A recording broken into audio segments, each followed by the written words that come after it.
बार जो all Jammu and Kashmir PDL TDL जो electric employees union से वाबस्ता लोग हैं वो सरकार से फरियाद भी करते हैं, एहतजाज भी करते हैं। एक तरफ काम करते हैं, दूसरी तरफ एहतजाज करते हैं और सरकार से फरियाद भी करते हैं उनकी मुस्तकिली को लेकर और कई मामला जो उनके हैं सरकार के पास उनको हल करने के हवाले से।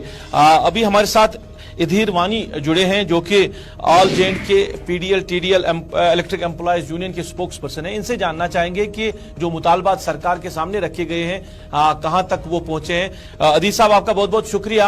आपके मसाइल और जो मामलात है सरकार के साथ आपकी बात चल रही है तो कहां तक वो मामलात पहुंचे हैं, खासकर जिन लोगों ने जाने दी हैं अपने फराइज अंजाम देते हुए उनकी जो फैमिलीज हैं उनकी देख रेख या जो उनके साथ मामलात हैं क्या वो आज तक हल हुए हैं? पहले तो मैं आपका बहुत ही शुक्रिया अदा करना चाहूंगा कि आप वक्तन फवक्तन हमको मौका देते हैं कि हम अवाम को और बिलखसूस अपनी गवर्नमेंट को अपनी बात सुना पाएं। जैसे कि आपने अभी बात करी सेफ्टी मेजर्स की या जो हमारे डेली वेजर्स है जो एक्सीडेंट का शिकार होते हैं, उसमें जो मेजर रीजन होता है हमारे पास वो होता है कि प्रॉपर सेफ्टी किट्स नहीं होते। अगर है भी किसी के पास बहुत ही कम है। अगर फॉर एग्जांपल हम रेशो ले लें, अगर हमारे एरिया में 10 लाइनमैन है और उसके साथ जो हमारे पीडीएल टीडीएल यानी आरजी मुलाजमीन जो है वो उसके साथ 15 बंदे होते हैं, तो क्या होता है कि इनके लिए 10 के बदले इनके पास 3 या 4 सेफ्टी किट्स होते हैं या सेफ्टी टूल्स होते हैं, जिसकी वजह से हमारे बेचारे जो पीडीएल टीडीएल वर्करान है वो एक्सीडेंट्स का शिकार होते हैं। अलमिया तो ये बात है कि पिछले कुछ 4 सालों में हमारे 70 के करीब जो हमारे पीडीएल टीडीएल भाई हैं या तो वो शहीद हो गए in the line of duty या तो वो हैंडीकैप हो गए। लेकिन उनके जो कॉम्पनसेशन केसेस हैं कॉम्पनसेशन केस तो दूर की बात है, उनकी तनख्वाहें भी बंद कर दी गई है। इनफैक्ट अभी रिसेंटली एक ऑर्डर आया था जीईडी से कि फाइनेंस डिपार्टमेंट से सॉरी कि इनकी तनख्वाहें रोक दी जाए जब तक कि डिपार्टमेंट इनके लिए कोई प्रॉपर जो है रोड मैप डाले, जो कि बहुत ही बड़ा अलमिया है हमारे लिए अभी के। मतलब जो अपने फराइज अंजाम देते हुए जो जाने दी हैं उनके लिए अब रोड मैप बनाना है। बिल्कुल, ये देखिए ऐसे ही इसीलिए मैंने कहा कि एक है कि जो एक बंदा है ड्यूटी दे रहा है बाज़ाब्ता, जो in the line of duty अपने हाथ पांव गवा देता है, जाने गवा देता है। इनफैक्ट अभी उनके लिए इनके पास अभी जो है प्रॉपर रोड मैप नहीं है कि उनके लिए कॉम्पनसेशन किस तरीके से हो अब। और कुछ 1-8 साल पहले अब थोड़ा सा इन्होंने कॉम्पनसेशन का जो है वो बनाए हैं, लेकिन जो उससे पहले के केसेस हैं जो रीसेंट केसेस हैं उनके लिए जो है तनख्वाहें भी बंद कर दिए गए हैं उनकी एनओ केस के लिए। यानी कि जो उनके नेक्स्ट ऑफ किन्स हैं, फॉर एग्जांपल अगर हमारा कोई पीडीएल टीडीएल भाई शहीद हो गया in the line of duty तो उसका जो नेक्स्ट ऑफ किन इन्होंने अपॉइंट किया है उनकी तनख्वाहें ही रोक दी गई हैं। तो जैसे कि आप ये समझ सकते हैं कितना बड़ा अलमिया है हमारे लिए ये। कई ऐसे भी लोग हैं जो कसम पुरसी की हालत में जिंदगी गुजार रहे हैं, जिनके छोटे बच्चे हैं, जिनकी वाइफ है वो कुछ कमा नहीं पाती है, तो उनके लिए कोई इकदाम नहीं उठाए जा रहे। जिस तरह हमें फोन कॉल मौसूल हो रही है कई इलाकों से जिस तरह की शिकायतें कि वो अपने फराइज अंजाम देते हुए अपनी जान दे बैठे हैं, पर उनकी जो फैमिलीज हैं, उनके जो लोग हैं वो कसम पुरसी की हालत में है। आपने जो कहा कि बिल्कुल सही है, कसम पुरसी की हालत में नहीं है वो। इनफैक्ट अगर हम मोटा मोटी इसमें बोले तो वो भीख मांगने पे ही अभी आ गए हैं, उनके पास अभी कोई सोर्स ऑफ इनकम नहीं है। तो ये बहुत ही अनफॉर्चुनेट इवेंट है। तो हम गुजारिश करते हैं एसजी साहब से, अपनी पावर एडमिनिस्ट्रेशन से, कि इनकी जो तनख्वाहें हैं वो वागुजार की जाए प्रॉपरली इनके एनओकेस के लिए, और एक प्रॉपर जो रोड मैप है वो इनके लिए सेटल किया जाए। नहीं, ये मामला जो है क्या ये सरकार को हल करना है या कि कॉर्पोरेशन को हल करना है?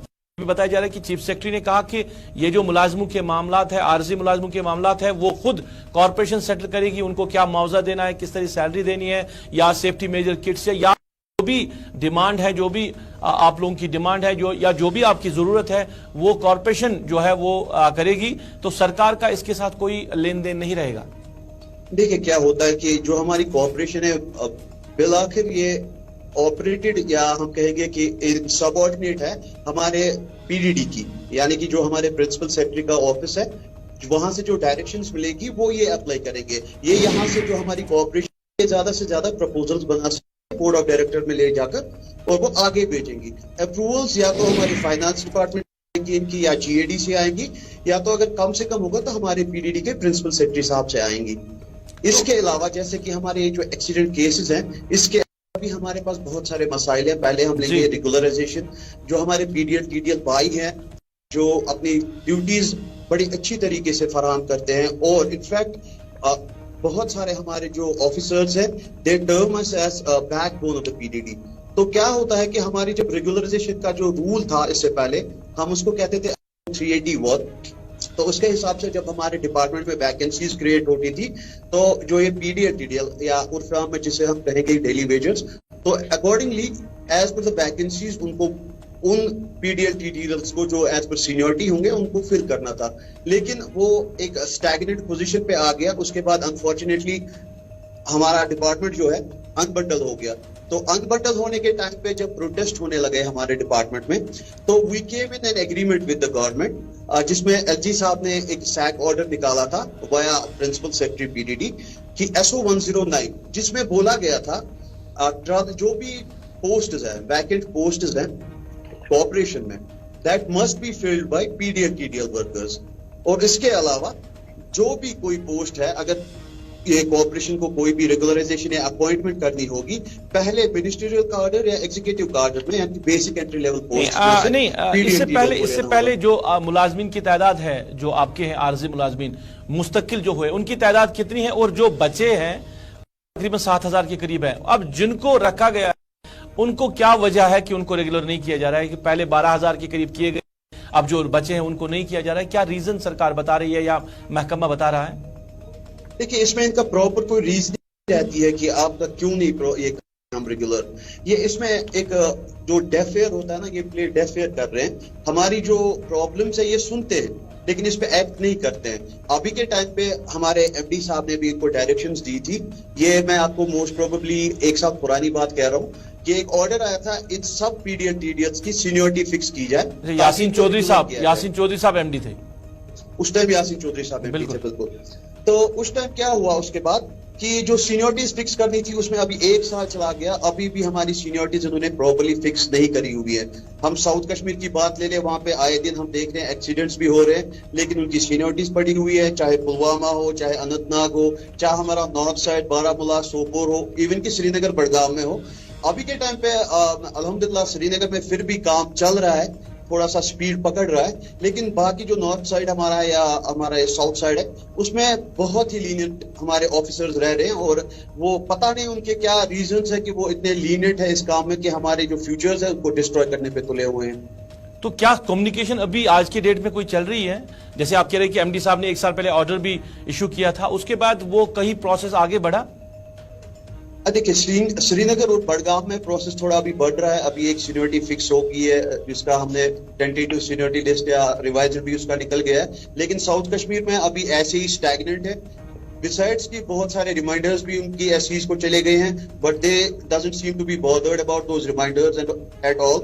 अच्छा, आखिर में एक चीज इंपॉर्टेंट मेरे जहन में आया कि सरकार तो प्राइवेटाइजेशन की तरफ जा रही है, तो उस हवाले से क्या आप लोगों को ऑन बोर्ड लिया जाएगा जो अभी रेगुलर नहीं हुए हैं? क्योंकि ये भी एक बड़ा मामला है। अगर प्राइवेटाइजेशन की तरफ सरकार चली गई है, महकमे को प्राइवेटाइज किया गया, तो फिर तो आपकी बात रह ही जाएगी, कोई बात सुनने के लिए तैयार ही नहीं रहेगा। बिल्कुल सही सर। देखिए क्या हुआ जब अनबंडलिंग हुई, जिसको आप उर्फ आम में प्राइवेटाइजेशन की तरफ एक स्टेप बताते हैं, मैंने जैसे पहले ही कहा कि हमारे साथ एक एग्रीमेंट हुआ वाया SO 109 2020 में। तो उसमें लिखा गया था जो भी कॉर्पोरेशन में चाहे जितने भी पोस्ट हो वो फिल किए जाएंगे पीडीएल टीडीएल से, यानी कि डेली वेजर्स फिल करेंगे, वैकेंट पोस्ट मिनिस्ट्रियल लेवल के। उसके अलावा कहा गया कि जो पीडीएल टीडीएल वर्कर्स हैं वो along side the regular staff they will be treated on deputation, यानी कि हम डेपुटेशन पे कॉर्पोरेशन के लिए, लेकिन हम हैं पीडीडी यानी कि गवर्नमेंट इस लेवल पे होंगे हम। चलिए, बहुत बहुत शुक्रिया इधीर साहब बात करने के लिए। इधीर वानी बात कर रहे थे जो कि all J&K PDL TDL union employees union के तर्जुमान है। उनका कहना है कि सरकार के पास मामलात है अभी इनके, क्योंकि कुछ अहम ऐसे मामलात हैं जिन लोगों ने जाने दी हैं महकमे के अंदर काम करते हुए, अपने फर्ज अंजाम देते हुए, उनकी सैलरीज तक उनको प्रोवाइड नहीं की गई है, और उनकी जो फैमिलीज हैं, उनके जो बच्चे हैं, वो भीख मांगने पर आ चुके हैं, कसम पुरसी की हालत में जिंदगी गुजार रहे हैं। तो सरकार से बार बार गुजारिश की जा रही है कि उन मामला बात को देखा जाए और जो भी लोग या हैंडीकैप्ड हो चुके हैं या जख्मी हो चुके हैं या जिन्होंने अपनी जानें दी हैं उनको मुआवजा मिलना चाहिए और जो उनकी सैलरीज पेंडिंग है वो सैलरीज भी जल्दी से उनको दी जानी चाहिए।